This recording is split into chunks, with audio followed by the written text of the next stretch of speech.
Hey Warwick, here we are again doing an abandonment in place and an installation of an above ground 275 in the basement.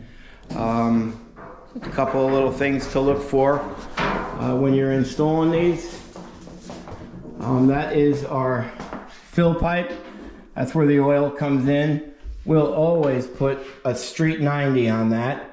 That allows it to get the proper pitch. So when the oil man fills it, all the oil will drain back into the tank. Most of the time, you'll see the contractor will just 90 up and out. You gotta have a swing joint on it. Copper is all installed. Run to the filter. They did not want a tiger loop. We always recommend a tiger loop outside where it comes through that vent pipe. It's always got to be 6 inches above the fill. Where it goes in, we use a marine caulk, and then we'll put those switchings over top of it.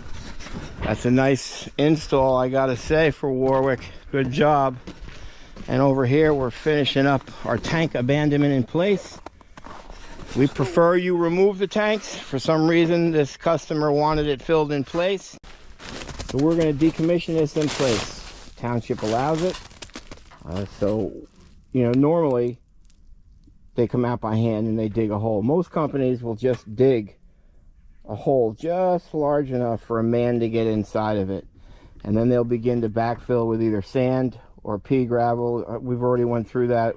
Sand is not good, and the reason is when you put sand in that and it's just that small of a hole, you basically get an hourglass effect. It never really gets to that end of the tank properly. That's why pea gravel is a little bit better when you do that, because it's free-flowing and self-compacting. That's why it's a better product. But when I do a tank abandonment, I cut the entire top of the tank open. The entire thing. Safety reasons, if a man ever gets stuck down in there, we've got an issue trying to fish him out. Even though we do have harnesses, we'll cut the entire top, so when I put the product in, the entire tank 100% is going to be filled. This one, when you put the overburden on it, it doesn't sink and cave in on you a little bit. But if you can remove the tank, even though he's complying right here with the local ordinance, Carmel says yes, you can decommission a tank in place. The new buyer's attorney will still have an issue with it. They'll say, well, we complied and we had inspections. I don't care. I don't want a tank in ground.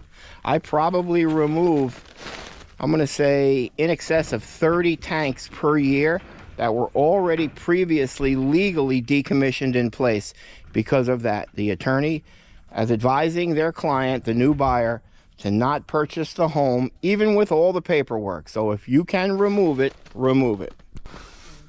You want to check out this full video, it'll be out in a couple of days. Any other questions, don't hesitate to contact our office, or if you want to come in, meet the girls. We're on 16 Main Street in Warwick. Thanks for watching.